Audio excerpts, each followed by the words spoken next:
35번부터 보시고요. 68페이지 35번. 타자식 문제인데, 지금 시점에서 공부가, 문제가 잘 안 풀리고 답답한 건 둘 중에 하나예요.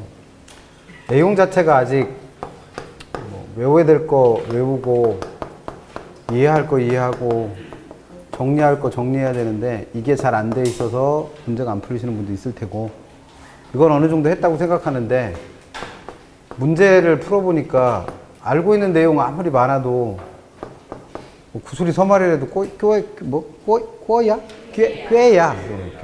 꾀야 보배라고 하듯이 이걸 적용할 수 있어야 돼요. 그럼 둘 중에 하나예요. 내용 자체가 정리가 안 된 분들은 다른 거 없어요. 그냥 동영상 들이다 파세요. 그래서 어차피 5월달 거는 좀 압축이 돼 있으니까 3월달 거 가지고 최대한 이해하려고 해보세요. 3월달엔 좀 더 자세히 설명했으니까. 그리고 그걸 반복해서 들으면서 이해를 해보시고 어느 정도 이해가 되면 요약집 갖고 정리하세요. 그렇게 하셔서 문제 풀고, 그 다음에 이게 안 되는 분들은 다른 방법 없어요. 문제를 많이 푸세요. 근데 문제를 풀 때 문제집 거 푸는 거 아니랬어요. 문제집 거는 어차피 공부하자고 푸는 거기 때문에 똑같은 문제가 나온다는 보장이 없다고 그랬죠. 그래서 만약에 문제를 다시 풀어야 되면 기출문제 푸세요. 기출문제. 그 기출문제는 반복해서 푸셔서 다 외우다시피 하셔야 된다니까. 그래야 적용을 해요. 기출문제 좀 가죠. 그래서 문제집은 사실 이 얘기도 드렸던 것 같은데, 문제는 종류가 기출문제가 있고 문제집이 있고, 문제집은 왜 보는 거랬어요? 우리가 공부한 내용을 어떻게 문제화 시키느냐를 확인하려고. 그래서 문제통에 공부하는 거라고 했고, 실제로 시험에 나올 것들은 얘네들과 좀 거리가 멀다고 그랬죠. 그래서 실제 시험에 나올 거는 기출문제 보시면서 확인하세요. 그래서 기출문제는 끝까지 가져가는 거예요. 끝까지. 그래서 책이 걸레짝 돼야 돼요. 기출문제집은.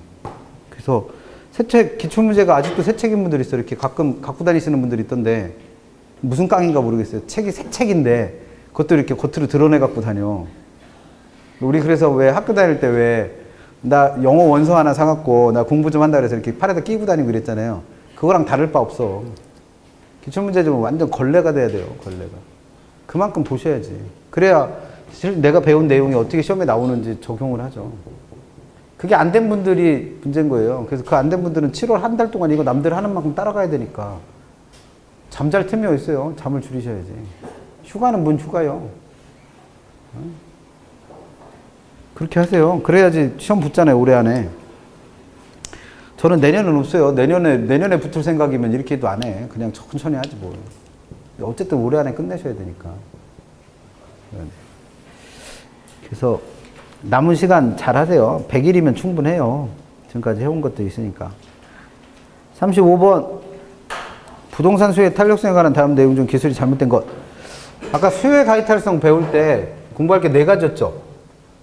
그 4가지가, 첫 번째가 개념과 관련해서 계산해라. 두 번째가 크기 판단하는 거 배웠고, 세 번째가 총수입 배웠잖아요. 그럼 네 번째가 결정 요인. 그래서 책은 요 순서로 돼 있는데 우리 문제집은 이 순서로 돼 있어요.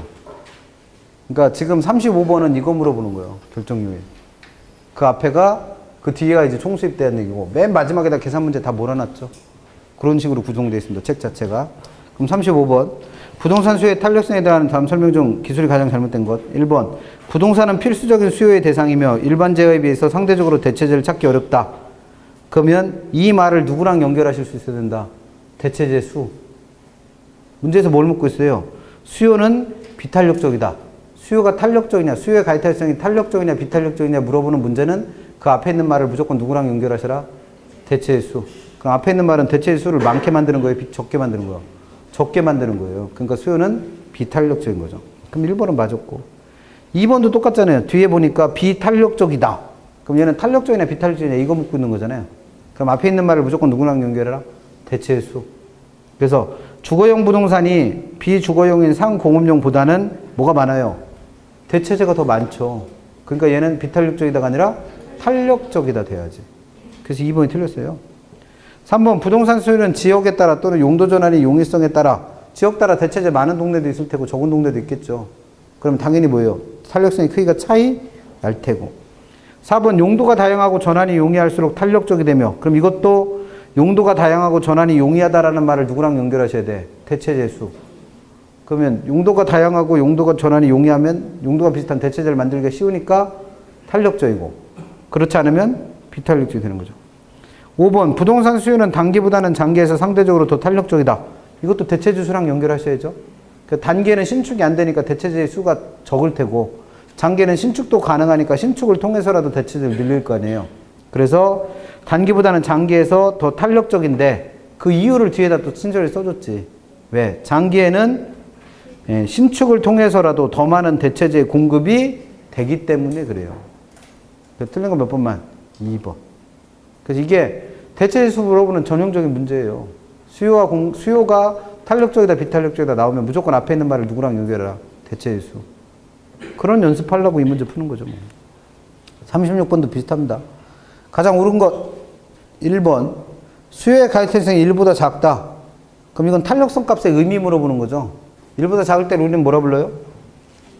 비탄력적이라 부르죠. 그럼 비탄력적이라는 것은 수요량의 변화율에 대해서 가격 변화율이 더 작다는 걸 뜻한다. 묻고 있는 게 뭐예요? 수요의 가격 탄력성이 얼마보다 작을 때? 1보다 작을 때. 이때를 우리는 뭐라 부른다고요? 비탄력적이라 불러요. 비탄력적이다의 뜻이 뭐랬어요? 의미가. 가격의 변화율하고 수요량 변화율을 비교했을 때 누가 더 크다?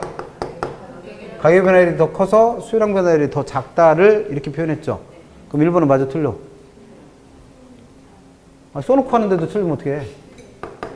수요의 가이탈성이 얼마보다 작을 때? 1보다 작을 때. 그럼 얘는 비탄력적이라는 얘기잖아요. 그럼 얘는 어떻게 되는 거예요? 수요량의 변화율에 대해서 가격 변화율이. 주어가 누구요? 주어가 누구냐니까? 가격의 변화율. 그럼 가격 변화율이 어떻다고 그래야 돼? 작다가 아니라 크다라고 해야지. 내용을 써놓고도 하는데 못 찾으면 이건 한글이 서투른 것밖에 더 돼요. 그래서 1번은 틀렸어요. 그래서 2번 수요의 소득 탄력성이 0보다 크지만 1보다는 작다. 어쨌든 0보다는 큰 거 아니에요. 그럼 얘는 무슨 뜻이에요? 소득 늘어날 때 수요량도 어떻게 된다? 증가한다. 이런 재화를 뭐? 정상재. 소득 탄력성 문제잖아요, 지금. 수요의 소득 탄력성이 0보다 크대요. 그럼 얘는 플러스 값 나왔다는 얘기 아니요? 그럼 얘가 뜻하는 바는 뭐예요? 소득 늘 때 수요량도 늘어난다. 이런 재화를 뭐? 정상재. 3번. 아이고. 수명이 줄어. 3번. 아이고, 빨리 이거 넘어가야지. 수요의 임대료 탄력성이 0. 그럼 이게 얼마일 때예요? 완전 비탄력적일 때잖아요. 그럼 완전 비탄력적일 때는 임대료의 인상 인하와 관계없이 임대인의 전체 수입에는 변함이 없다? 이건 어떨 때 생기는 현상이었어요? 가격 올렸을 때 총수입이나 가격 내렸을 때 총수입에 변화가 없을 때는 1일 때였잖아요. 1. 그러면 0일 때는 어떻게 된다 그랬어요? 0일 때. 완전 비탄력적일 때는. 가격 올라가면 오른 거에 맞춰서 총수입도 무조건 증가. 가격 내려갈 때는 내려간 거에 맞춰서 총수입도 반드시 감소. 4번. 부동산은 용도가 다양하거나 용도 전환이 보다 용이해질수록 오히려 비탄력적이 된다. 그럼 수요가 탄력적이냐 비탄력적이냐 이거 물어본 거잖아요. 그럼 앞에 있는 말을 누구랑 연결하라고요? 대체의 수. 그러면 용도가 다양하거나 용도 전환이 용이해지면 대체의 수가 많아지니까 얘는 탄력적이 되죠. 탄력적. 5번. A 부동산보다 B 부동산의 수요의 가이탈성이 더 크다. 누가 탄력성이 크다는 거예요? A가 큰 거예요. A가? 한글. 누구의 탄력성이 더 크다는 거예요? B가. 그럼 B가 어떤 애예요? 탄력적인 애죠. B가 탄력적인 애예요. B가. 그러면 그렇다는 건 수요자 입장에서 B 부동산의 경우보다 누가? 아니 A 부동산의 경우보다 누가? B 부동산이. 그럼 우리가 지금 정리한 게 누구예요? B지. 묻고 있는 것도 누구예요? B. 그럼 B는 어떤 애래? 탄력적인 애. 그럼 탄력적인 애는 뭐가 많다? 대지수가 많다. 그렇게 구별을 못하니까 이렇게 내는 거예요. 만약에 이거를 부동산의 수요의 가이탈성이 크다는 것은 그 부동산의 대체재가 많기 때문이다. 이렇게 내면 틀릴 사람 아무도 없어. 근데 왜 틀리는 거예요? A, B 두 개 갖다 놓으니까. 누구를 묻고 있는지 구별을 못해서. 그래서 출제자가 이런 거에 재미를 들리는 거예요. 그런 재미를 주면 안 돼. 변태도 아니고. 응? 변태 새끼지 뭐야 이런 거. 내용 몰라서 틀리는 게 아니라 한글 서툴러서 틀리게 만들게. 그런 데에서 쾌감을 느끼는 변태들이나 이렇게 하는 거죠. 아, 근데 기출문제가 이렇게 나와요. 이 문제를 쓰신 분은 잘못이 없어. 문제를 그렇게 내서 그렇지. 그 답을 몇 번만 말했다. 5번.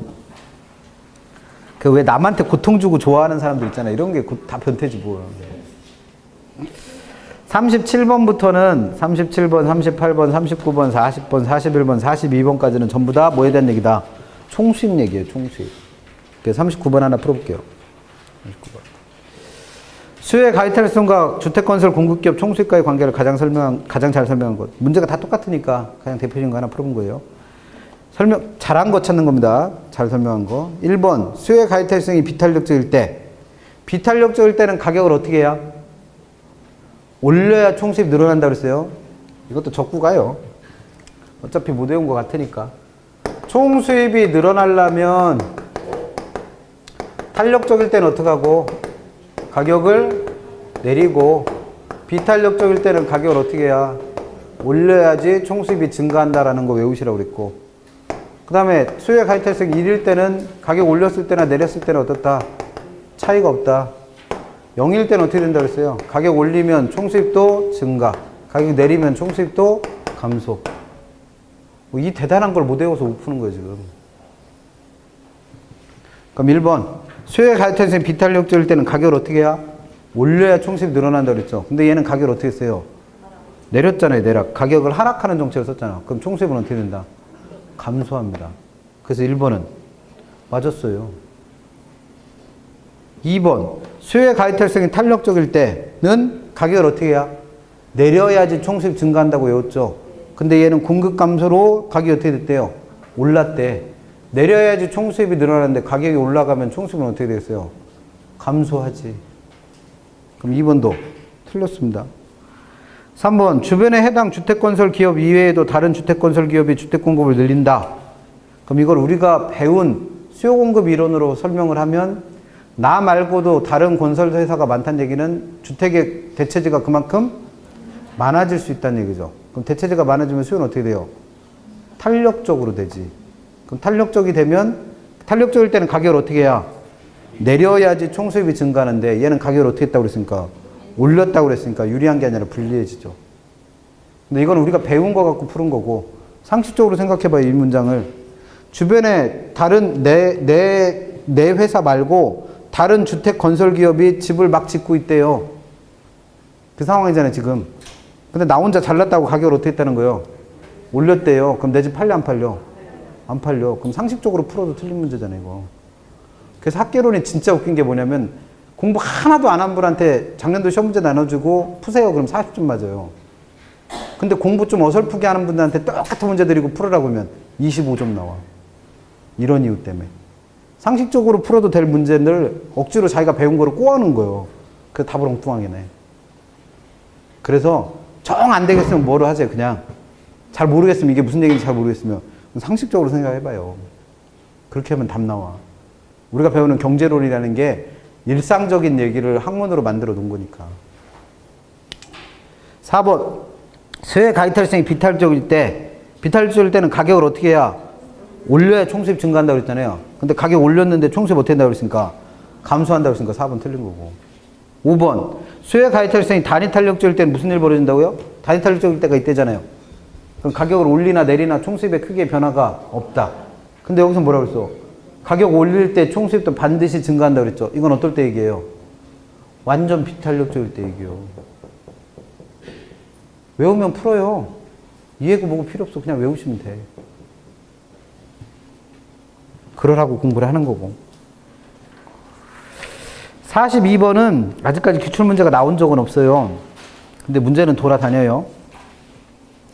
42번은 조금 아쉬운 게, 기업이 가격을 인상하는 경우, 그럼 인상한다는 게 사실 그렇게 말로 안 써줘도 리을본에 보면 현재 가격은 얼마였대요? 200. 가격을 얼마로? 300원으로 인상했다는 걸 줬죠. 그럼 문제에 굳이 가격을 인상했다 이런 말을 쓸 필요가 없지. 그러니까 42번 문제는 조금 더 잔인하게 내려면, 기업이 다음 설명하고 있는 경우에 총수의 변화량을 구해보세요. 그렇게 해놓고 1번은 증가, 2번은 감소, 3번은 증가, 4번은 감소, 5번은 불변. 이렇게 냈으면 더 잔인한 문제입니다. 그러면 우리가 유추하기도 좀 더 쉽고. 근데 여기서는 뭐라 했어요? 가격을 인상시켰더니 총수입이 어떻게 됐다? 증가했다는 것까지는 줬어요. 근데 그 증가되는 양이 구체적으로 얼마냐? 구해봐라. 이렇게 시험 문제 된 겁니다. 그러면 이런 문제가 소위 말하는 진짜 계산 문제예요. 왜? 계산식이 없으니까 여러분들이 계산식을 따로 만들어야 되는 거. 얘는 뭘 구하라고 했어요? 총수입에 뭘 구해라? 증가분을 구하래요. 근데 증가분을 구하라고 내기도 하지만 뭐를 낼 수도 있다? 변화량을 구해라. 변화분을 구해라. 이렇게 낼 수도 있습니다. 그러면 아까 가격 변화율 이런 거 구할 때도 마찬가지지만 변화량은 어떻게 구했어요? 변화량. 변화분, 변화량. 원래 값에서 새로운 값의 차이를 구하시면 되죠, 뭘. 아까 학계론 점수가 40점 맞았는데 다음 번엔 100점 맞았다고 그랬잖아요. 학계론 문제 아까 할 때 변화율 계산하는 방법 설명드릴 때 학계론 점수 40점 맞았다가 100점 맞았어. 그럼 이거 가지고 뭐 구하면 변화율 구할 때 어떻게 했어요? 원래 값 분의 변화량 구했지, 량. 변화율을 구하는데 어떻게 변화율 갖고 또 구해? 변화율을 구한다고, 율. 변화율 어떻게 구했어요? 원래 값 분의 변화량. 그럼 이 변화량 아까 어떻게 구했어요, 이거? 원래 값은 얼마 집어넣고, 40 집어넣고, 변화량 어떻게 구하셨어? 둘 사이의 차이 구하면 됐잖아요. 그거 구하라는 거예요, 그거. 근데 그게 뭐의 변화량? 총수입에. 그럼 총수입 변화량 어떻게 하면 돼요? 원래 총수입 구하고, 새로운 총수입 구해서 어떻게 하시면 돼? 빼주면 되지, 뭘. 식 안 알려줘도 이 정도는 할 거잖아요. 숨 한번 쉬고. 그럼 총수입은 어떻게 구한다? 가격에다가 팔아먹은 양 곱하라고 그랬죠. 그럼 원래 총수입은 어떻게 구하면 돼요? 원래 가격에다 원래 수익량 곱하시면 돼요. 총수입은 어떻게 구한다고요? 가격에다 팔아먹은 양 곱하시라고. 그럼 새로운 총수입은 어떻게 하면 돼요? 새로운 가격에다가 새로운 수익량을 곱하시면 돼. 그럼 결국 이 문제 풀으려면 이 4개 값만 알면 되죠. 그래서 주어진 거 보니까 뭐가 주었어요? 일단 기억번에 공급의 가이탈성 0.3이라고 줬어요. 이거 왜 준 거예요? 아무 쓰잘데기 없는 거 헷갈리라고. 왜? 총수입은 무슨 탄력성만 관련있다? 수요의 가격 탄력성만. 근데 여기서 공급의 가이탈성 왜 준 거예요? 쓰잘데기 없는 거 그냥 준 거예요. 헷갈리라고. 그럼 니은번에 수요의 가이탈성 0.5다 이거 줬죠. 그럼 얘를 문제에서 가격이 인상될 때 총수입이 증가하는 크기를 구해라는 게 왜 아쉽다고 하는 얘기냐면 탄력성가 0.5로 줬잖아요. 그럼 비탄력적이 탄력적이요? 비탄력적이죠. 1보다 작으면 비탄력적이라 했으니까. 그럼 비탄력적인데 가격은 어떻게 된 거예요? 아까 본 것처럼 300원으로 인상됐다며. 그럼 가격이 비탄력적일 때 가격 오르면 총수입 어떻게 된다고 그랬어요? 증가. 그러니까 증가한다는 걸 여러분들 스스로 알아내게 하면 더 좋은 문제였었다는 거예요. 괜히 얘기했어. 그 다음에 그러면 내가 알아야 될 건 4가지 값이니까 일단 그렇게 해서 탄력성 값 줬고 그 다음에 디귿번에 현재 판매량 200개는 뭐예요? 현재 수요량 준 거예요. 그냥 200개. 그래서 현재 가격은 얼마? 200원. 그럼 현재 가격 준 거고. 그럼 이 2개 곱하면 이게 뭐라고요? 원래 총수입. 그럼 얼마?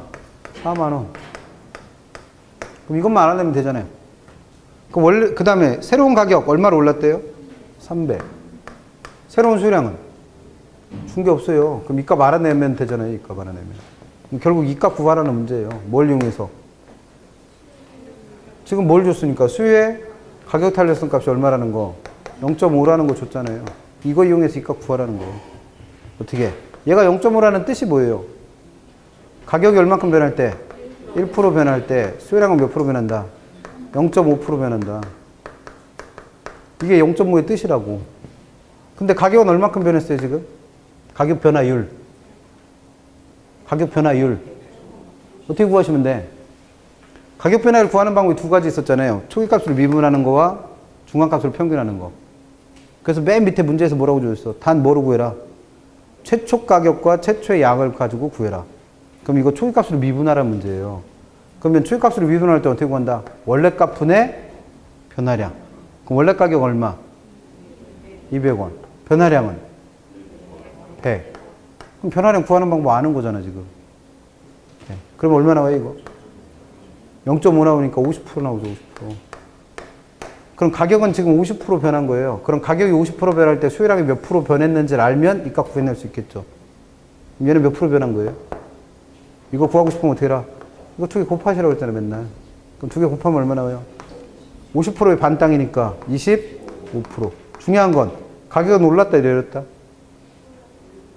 200원이었다, 300원 되면 가격은 오른 거잖아요. 그럼 수요량은 증가한다, 감소한다? 감소하지. 이게 우리가 얘기하는 뭐요? 수요 법칙. 제일 심각한 건 25%를 못 구하는 건 그럴 수도 있어요. 심각한 건 뭐요? 증가라고 찍는 분들. 증가. 감소합니다. 그러면 200개였던 수요량이 몇 프로 감소했다는 거예요? 25% 감소했다는 거예요. 그러면 200개에다 25%를 곱하면 몇 개만큼? 50개만큼이 줄었다는 얘기죠. 그럼 200개였다 50개 줄면 몇 개 되는 거예요? 150개. 그래서 수요량 구했잖아요. 그럼 이 두 개 곱해서 뭐 총수익 계산해보면 45,000원 나오겠죠. 그럼 둘의 차이 구하면 되니까 4만원 했던 게 45,000원 몇 개만큼? 5,000원만큼 어떻게 됐다? 늘어난 거죠. 기출문제는 아직 없다고요. 기출문제는 아직 없습니다. 근데 내용은 다 배운 거지 뭐. 그래서 나와도 별로 이상하지 않은 문제.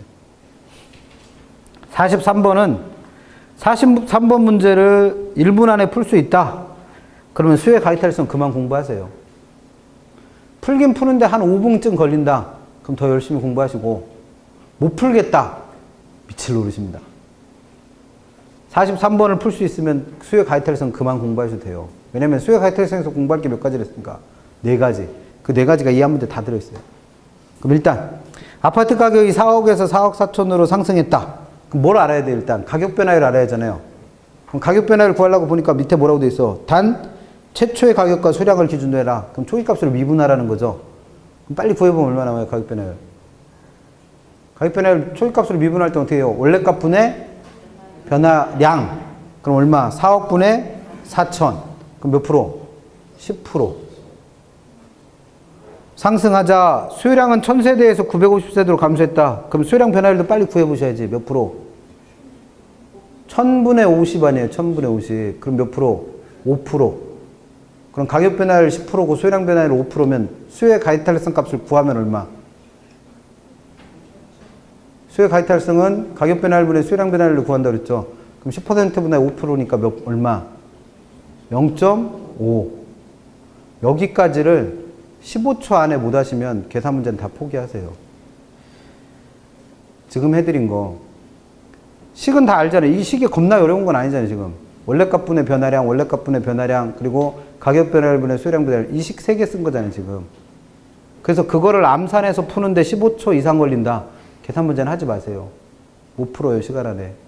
이 정도 계산을 15초 안에 못 오실 정도면 계산 문제는 안 하는 게 나아요. 농담 아니고 진짜로. 우리 수준에서는 이 정도 계산 못하면 계산 문제는 못 풀어요, 실제로. 계산기 두드려갖고 어느 세월에. 시간도 없어 죽겠는데. 그래서 43번 문제에서 그래서 그 얘기를 드린 거예요. 이걸 1분 안에 풀 정도라는 건 이 정도 계산을 15초, 20초만 한다는 거예요. 그게 안 되면 계산 문제 하지 마세요. 그 시간에 딴 거 공부하세요. 분명히 얘기 드렸어요. 이 정도 계산 안 되는데 계산 문제 하고 있는 것도 그것도 문제예요. 그 계산 문제에 대한 고민은 이거로 끝이에요. 내가 이걸 풀어봐서 이걸 몇 초 안에 푼다. 15초, 20초 안에 푼다. 그럼 계산 문제 해봐도 돼. 근데 이게 안 된다 그러면 어떻게 하세요? 계산 문제 신경 쓰지 마요. 뭘 하고 떠들든 간에. 못 풀어 나는. 그렇게 생각하시면 돼요. 자, 그래서 수요 가이탈성 얼마 구했어요? 0.5 구했어요. 또한 주민의 소득이 10% 증가하자 해당 아파트의 수요량은 10% 증가했다. 이건 계산하는 거 아니죠. 소득 늘을 때 수요량도 어떻게 됐다는 거예요?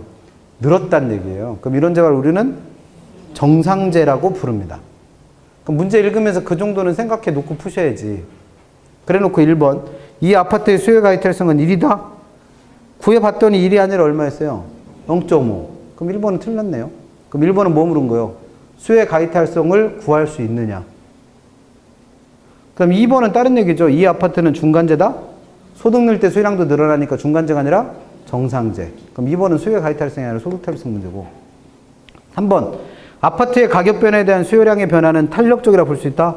탄력성값 계산해 보니까 0.5 나왔고 가격 변화율은 10%고 수요량 변화율은 5%니까 수요량 변화율이 더 작잖아요.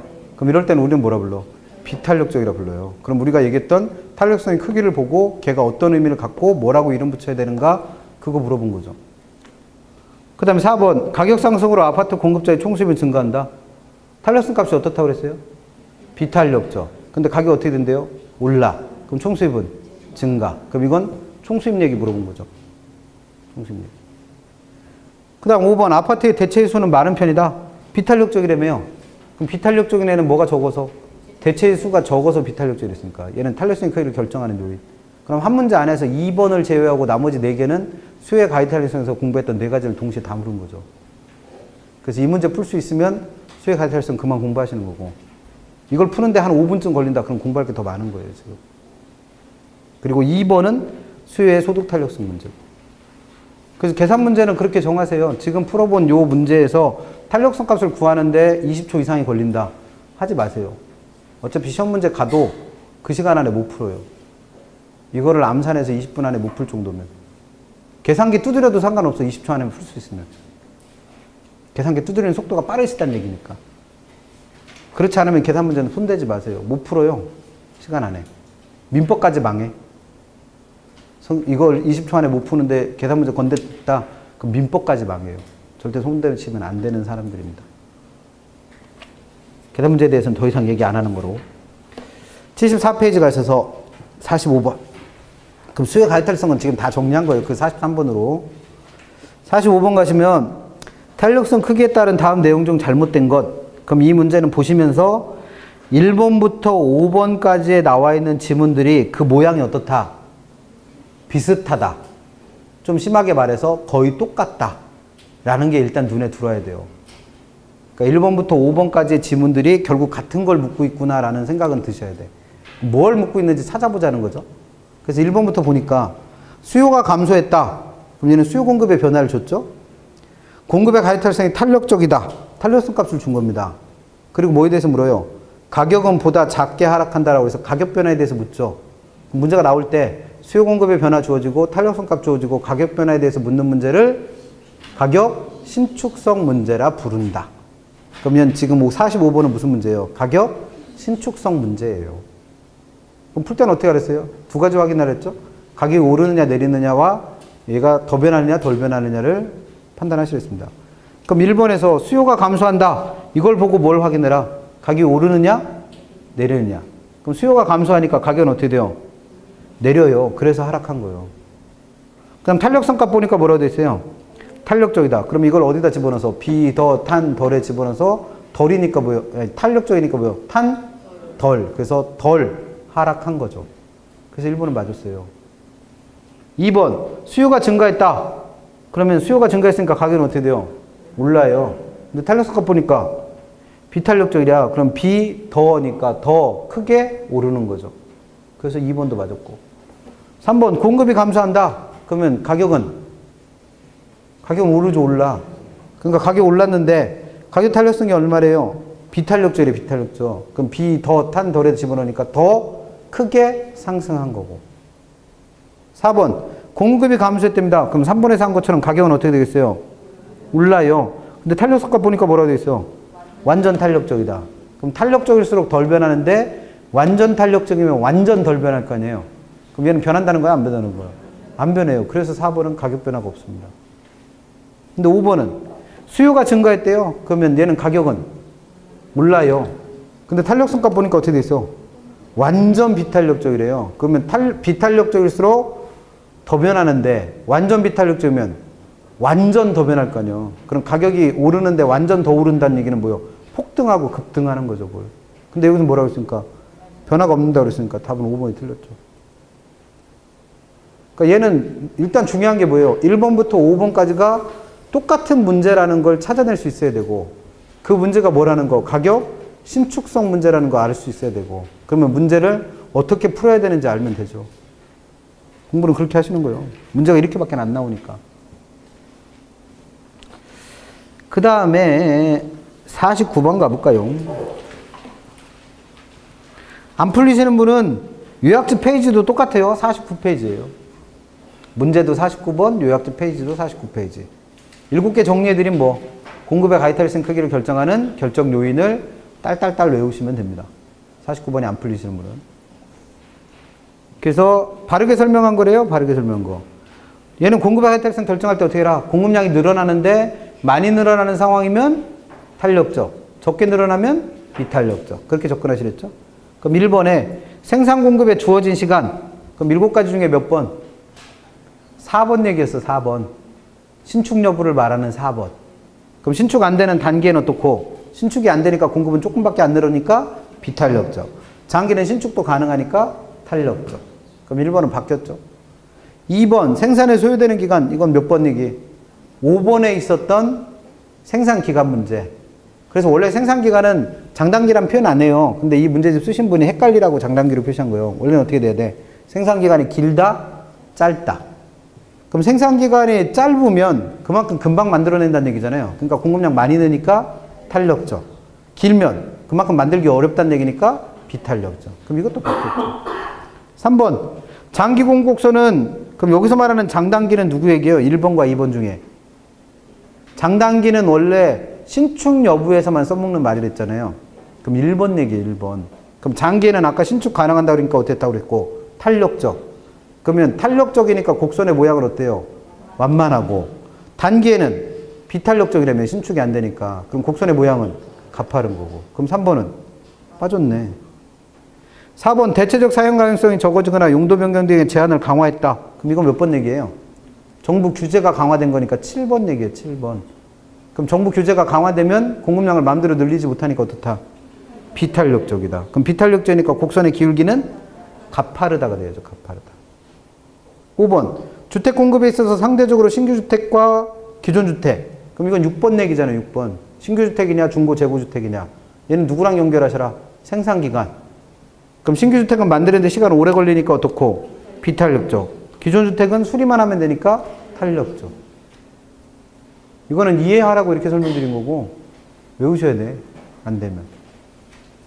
답은 몇 번이에요? 3번. 50번부터는 탄력성과 관련된 계산 문제들 모아놓은 거예요. 그래서 일단 50번은 아까 이거 할 때 사실 풀어본 건데 다시 한번 해볼게요. 어느 아파트 시장에서 아파트의 수요의 가이탈성이 1이라고 하자.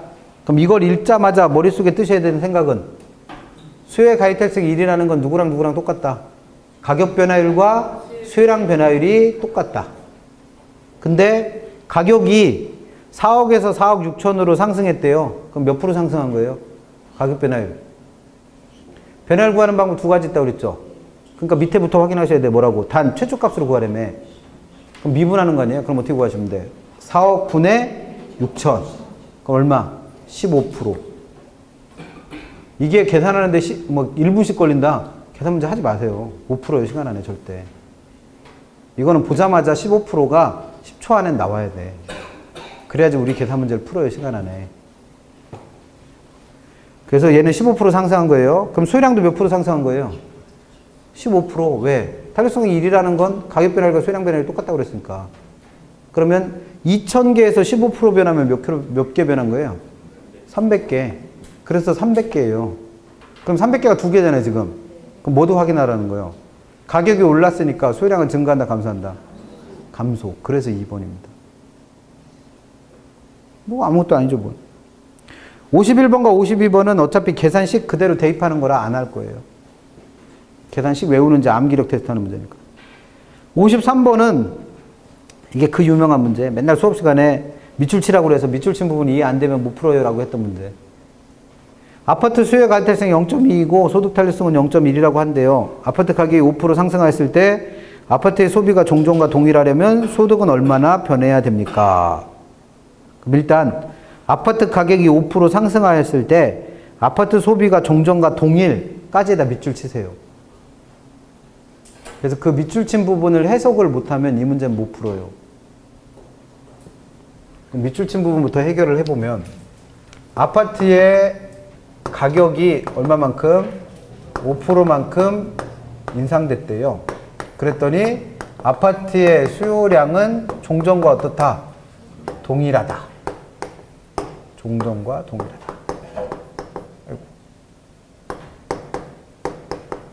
그러면 수요량이 종전과 동일하다는 건 얘는 지금 가격의 변화율을 준 거잖아요. 그럼 우리는 수요량의 변화율을 알아내야 될 거 아니에요. 그럼 수요량 변화율은 몇 %다? 어? 종전과 동일하다는 뜻이 뭐예요? 종전과. 종전과. 아유, 국어 시간도 아니고. 종전과 동일하다는 뜻은 뭐예요? 무슨 말이에요, 이게? 변화가 있다, 없다? 없다. 그럼 변화가 없을 때 변화율은 몇 프로로 표시한다? 0%. 이게 그렇게 어려운 거예요? 자, 그러면 어려우면 외워야지 뭐. 종전과 동일하다는 뜻이 뭐라고요? 변화가 없디야. 나는 모의고사 점수가 지난달과 동일하다. 그럼 이 말은 뭐예요? 모의고사의 점수에 변화가 없다. 그럼 모의고사의 변화율은 몇 프로다? 0%. 그럼 이게 빵점 맞았다는 얘기요? 그건 아니에요. 50점이었는데 50점 맞았다는 거예요. 그게 종전과 동일한 거예요. 그러면 수요량의 변화율은 몇 프로다? 종전과 동일하단 말은 0%. 그럼 이거 어디서 본 것 같잖아요. 가격이 변해도 수요량 변화율이 0%일 때, 즉 수요량 변화율이 0%면 수요 가이탈성이 얼마일 때? 0. 완전 비탈률일 때. 그럼 그 상황을 묻고 있는 문제예요, 이게? 가 아니지. 왜? 수요 가이탈성이 얼마라고 주어졌어요? 0.2라고. 그럼 뭔가 이상하다는 생각이 들어야지. 우리가 배운 한 수요량의 변화율이 0%일 때는 수요 가이탈성이 0일 때잖아요. 근데 얘는 0이 아니라 0.2라고 줬잖아. 그러면 이게 뭔가 좀 이상한 상황인 거예요. 그럼 그 이상한 이유가 이 0%는 어떻게 만들어진 거냐면 지금 수요의 가이탈성과 수요의 소득 탄력성 두 가지가 주어졌다는 얘기는 수요량이 몇 번 변한 거다? 2번 변한 거예요. 첫 번째는 누구 때문에? 가격 때문에 한 번 변한 게 있는 거고 또 누구 때문에? 소득 때문에 또 한 번 변한 거예요. 그럼 그 말은 가격이 5% 올라서 아파트의 수요량은 얼마인지는 모르겠지만 어쨌든 변했다는 얘기예요. 근데 이 수요량이 또 누구 때문에? 가격 이외 요인인 소득 때문에. 근데 소득이 얼만큼 변했는지 모르죠, 지금. 그래서 소득이 얼만큼 변해서 또 아파트의 수요량이 얼마가 된지는 모르겠지만 어쨌든 변해가지고 수요량이 몇 번 변했으니까? 2번 변했으니까 그 2번 변한 걸 더했더니 얼마가 됐다는 거예요. 정전과 동일하게 0% 됐다는 뜻이에요. 이걸 이해 못하면 문제 못 풀어요. 그래서 이게 맨날 수업 시간에 얘기했던 뭐예요? 아파트의 가격이 10% 상승했음에도 불구하고 아파트 수요량이 2% 증가한다면 소득은 몇 프로 변합니까? 를 2% 대신 얼마로 넣은 거예요? 0으로. 왜? 종전과 동일하다는 뜻을 해석 못하는 분이 또 있을 테니까. 그렇게 된 거예요, 문제가. 그러면 결국 어떻게 하시면 돼요? 문제에서 뭐 물었어요, 지금 이 문제에서는? 이 중에 뭘 구해라? 소득 얼만큼 변했나 이거 구하라는 문제예요. 그럼 이걸 구하려면 얘랑 구해서 이거 구하시면 되지 뭐. 그럼 얘를 구하려면 필요한 게 뭐예요? 소득 5% 가격이 5% 오를 때 수요량 몇 프로 변하는지 알으려면 수요의 가이탈성 얼마로 주어졌으니까 0.2라고 주어졌으니까 이거 이용해서 푸시면 될 거 아니에요. 그럼 얘가 0.2라는 뜻은 뭐예요? 가격이 얼마 변할 때? 1% 변할 때 수요량은 0.2. 근데 가격이 얼만큼 변했대요? 5% 올랐대요. 그럼 수요량은 몇 프로 변하는지 알고 싶으면 이거 두 개 곱하라니까. 그럼 두 개 곱하면 얼마? 희한한 분들 많아. 계산하지 마요. 그냥 0.2 이렇게 되는 거야 지금. 그럼 얼마요? 1%지. 이게 어떻게 10% 나와. 집에 가서 애들이 수학 못하면 걔 보고 뭐라고 하지 마. 나한테 문제가 있는 걸지도 몰라. 그러면 1% 어떻게 되는 거예요? 증가한다 감소한다? 가격이 올랐으니까 감소해야죠. 그래서 가격 5% 오른 것 때문에 수요량은 몇 프로? 1% 감소했어요. 근데 종전과 동일해서 0% 되려면 소득 때문에 수요량이 얼마큼 늘어서 그런 거예요? 마이너스? 1% 감소했다가 어떻게 되면 0% 되냐니까? 1% 증가하면 되지 뭘. 그러면 얘가 1% 증가하려면 소득이 얼만큼 변했는지 궁금해요. 그럼 뭐 이용하시면 돼? 수요의 소득 탄력성값 주어졌잖아. 얼마라고? 0.1. 그럼 얘가 0.1이라는 뜻은 뭐예요? 소득이 1% 변할 때 수요량은 0.1% 변한다는 얘기잖아요. 근데 소득이 얼마 변했길래 수요량은 얼마 변했다는 거예요? 1% 변했다는 얘기잖아요. 그럼 이게 얼마인지 찾아내시면 되잖아. 그럼 이 두 개 곱하는 게 이거라고 했으니까 이거 알고 싶으면 이거로 어떻게 하시면 돼? 나누면 되지. 그럼 소득은 얼만큼? 그래서 10%가 어떻게 됐다? 증가한 겁니다. 내용 물어보는 것만 3번 물었고요. 계산 문제가 2번 나왔습니다. 똑같은 문제로. 풀어야 될 문제예요. 근데 나는 이런 걸 못 풀겠다. 그럼 어떻게 해? 계산 문제 하지 마시라니까. 뭘 고민해. 설명드리는 건 이런 것도 공부하시는 분들이 있어서 설명하는 거예요. 내가 받아들일 때 나는 이 문제 못 풀 것 같다 그러면 하지 마요. 뭐하러 공부해. 그 시간에 뭐 해? 내용 공부하세요. 내용. 그래서 이제 슬슬 어떤 분들이 나오냐면 계산 문제가 고민이라는 분들이 나와요. 그럼 계산 문제 가지고 고민하셔야 될 분들은 어떤 분들이요? 내가 지금 학개론을 95점 나오는데 계산 문제 몇 개 더 풀면 100점 맞을 것 같은 거예요. 그런 분들은 계산 문제 갖고 고민하세요. 나는 개론이 지금 40점, 50점 나와. 근데 계산 문제 한두 개 더 풀어서 60점을 맞고 싶다? 어불성설입니다. 말도 안 돼요. 그 시간에 차라리 뭐 공부하세요? 말로 돼 있는 거 다른 거 공부하세요. 국어 공부를 더 하세요. 국어 공부. 그러면 더 맞을 수 있어. 그래서 계산 문제를 갖고 고민하셔야 될 분들은 점수가 40점, 50점대 있는 분들은 그 계산 문제 손 안 대도 돼. 그거 아니어도 점수를 60점까지 올릴 방법이 얼마든지 있어요. 그러면 계산 문제 갖고 고민해야 될 분들은 뭐예요? 내가 36개밖에 못 맞아. 그래서 한 4개를 더 맞으려면 계산 문제를 해야 될 것 같은 거예요. 그런 분들은 계산 문제 갖고 목숨 거세요. 56번 가봅니다. 56번, 57번까지만 풀고 집에 갈게요. 56번. X지역의 오피스텔 임대료가 10% 상승하고 오피스텔 임차 수요가 15% 감소하자 이 지역의 소형 아파트 임차 수요가 10% 증가했다. X지역의 소형 아파트 임차 수요의 교차 탄력성 A와 오피스텔 소형 아파트의 관계 B, 옳게 연결된 것. 읽어봤는데 뭔지 모르겠어요. 그럼 자세히 정리해보는 거죠, 뭘. 누가 변했대요? X지역에서 오피스텔의 가격, 임대료는 가격으로 이해하셔도 된다고 했으니까 가격이 얼마만큼? 10%만큼 인상됐대요. 그랬더니 이 지역에서 무슨 일이 일단 생긴 거예요? 오피스텔의 수요가 얼마만큼? 15%만큼 감소하는 일이 생겨서 또 무슨 일이 생겼대요? 소형 아파트의 수요량이 얼마만큼? 10%만큼 증가하는 일이 생겼대요. 정리해보면 이 얘기예요, 결국. 그럼 이거 보시는 순간 머릿속에 뭐 떠올라야 돼요? 가격이 변해서 누가 변하고 있구나? 수요량이 변하고 있구나. 그럼 확인해 볼 건 뭐랬다? 가격이 변한 재화랑 수요량 변한 재화가 같으면 수요의 가격 탄력성으로 가라고 그랬고, 가격 변한 재화랑 수요량 변한 재화가 서로 다르면 뭐로 가라? 교차 탄력성으로 가라고 그랬죠. 근데 지금 이 문제에서는 수요의 가격 탄력성을 구하는 건 있다 없다? 구하라는 거 A와 B가 두 가지가 뭐예요? A가 수요의 가격 탄력성 구하라는 거예요? 가 아니라 교차 탄력성 구하라는 거예요. 그럼 가격 탄력성에 대해서는 신경 쓸 필요 있다 없다? 없어요. 교차 탄력성만 신경 쓰시면 돼. 그럼 교차 탄력성 어떻게 구한다고 그랬어요? X제 가격 변화를 분해 Y제 수요량 변화를 구했죠. 그럼 X제가 누구요? 오피스텔이요. 그럼 오피스텔 가격 변화를 얼마? 10% 분해. Y제가 누구예요? 소형 아파트. 그럼 소형 아파트의 수요량 변화를 얼마? 10%. 그럼 교차 탄력성 얼마 나와? 1. 그래서 A에 들어갈 건. 그래서 1이에요. 그러면 교차 탄력성에서 또 하나 확인하셔야 될 건 뭐다?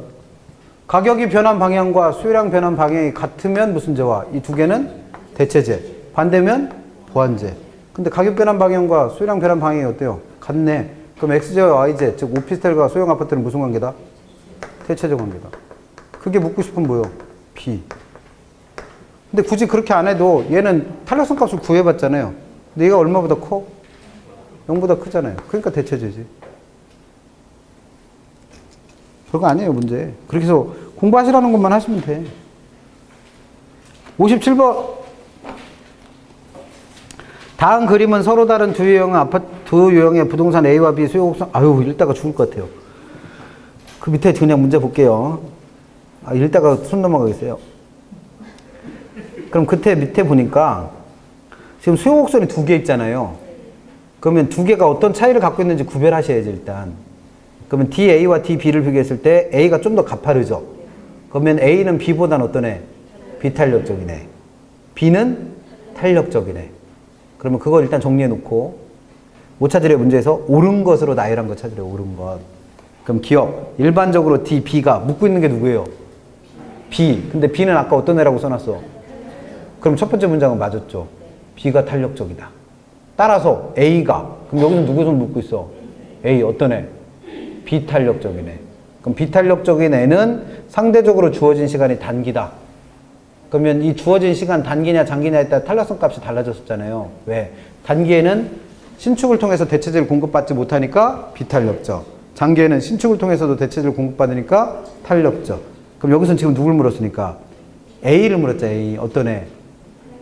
비탄력적인 애. 그럼 비탄력적인 애는 대체재가 작은 어디에 해당하는 거다? 단기에. 그럼 기억은 맞는 표현이죠. 니은, 공급의 변화에 따른 가격 변화. 그럼 이게 무슨 문제예요? 수요 공급이 변할 때 가격 변화에 대해서 물어보면 이걸 무슨 문제? 신축성. 탄력성은 어디에 있어? 그래프에서 줬잖아요. 그래서 수요 공급 변화 주고 가격 변화에 대해서 묻고 탄력성 줬으면 이게 신축성 문제지. 근데 여기서 누구를 묻고 있어요? TA. 그럼 TA는 어떤 애? 비탄력적인 애잖아. 그럼 비더탄들에다 집어넣으니까 비탄력적인 애가 가격 변화가 더 큰 거지. 그럼 니은은 신축성 문제잖아요. 서비스로 줬지 오르는지 내리는지는 주지도 않았으니까. 그러니까 탄력성, 아니 공급의 변화에 따른 가격 변화가 신축성 문제고 그게 탄력성 따라 결정된다며. 근데 누구를 줬으니까? A. 그럼 A는 비탄력적인 애니까 비탄력적인 애는 가격 변화가 더 크죠. 비더탄들 문제잖아요. 그럼 니은은 그래서 맞았습니다. 그럼 니은이 맞은 걸 알면 기억 들어가고 니은 들어가는 애는 누구밖에 없어요? 4번밖에 없어. 그래서 답은 4번이에요. 그래서 이 문제의 포인트는 뭐예요? 니은이 맞는 말이라는 걸 알아내는 거. 그래야지 나머지를 다 알아내죠. 디귿. 만약 공급자가 가격 정책을 취하는 경우 상대적으로 DA. A는 어떤 애랬어요? 비탄력적인 애. 그럼 비탄력적인 애는 가격을 어떻게 해야? 올려야 총수입 늘어난다며. 그러니까 무슨 정책? 고가 정책. DB는 탄력적인 애라며. 그럼 탄력적일 땐 가격을 내려야 총수입 늘어난다 했으니까 무슨 정책? 저가 정책. 그럼 디귿도 맞았죠. 리을. 공급자의 가격 정책은 무슨 탄력성만 관련있다고 그랬어요? 총수입 문제. 총수입 문제는 누구랑 관련있다? 지금 공급자의 가격 정책이 디귿에 나와 있잖아요, 지금. 그게 가격 정책이에요. 그럼 이 총수입을 늘리느냐 줄이느냐는 무슨 탄력성과 관련있다? 수요의 가격 탄력성만 관련있어요. 그래서 공급과는 아무런 관련도 없다. 그래서 공급 탄력성 할 때는 설명 안 했잖아요. 그럼 다 맞는 표현이지 뭐. 근데 다 맞는 거를 누구만 확인하면 돼요? 기억, 니은 두 개가 맞은 거 확인하면 되니까. 답은 4번. 공부 겁나 많이 해야 될 것 같죠? 겁나 많이 하세요. 7월 한 달 동안은. 수요 공급 이론만. 얘네들 모르면 나머지 할 필요 없어요. 얘네들이 제일 중요해. 그래서 특강도 얘네들만 했던 거고. 그 7월 한 달은 나머지는 예습 복습만 하세요. 남는 시간 족족 뭐 하세요? 이해 안 되는 부분 있으면 이해하게 동영상 보고, 안 외워지는 부분 있으면 드립 다 외우시고, 그러가면서 문제 다시 푸시고, 문제는 문제집 푸는 게 아니라 뭘 푸셔라? 기출문제. 그렇게 정리하시면 됩니다. 수고들 많이 하셨고, 다음 주에 건강한 모습 뵙겠습니다. 수고하셨습니다.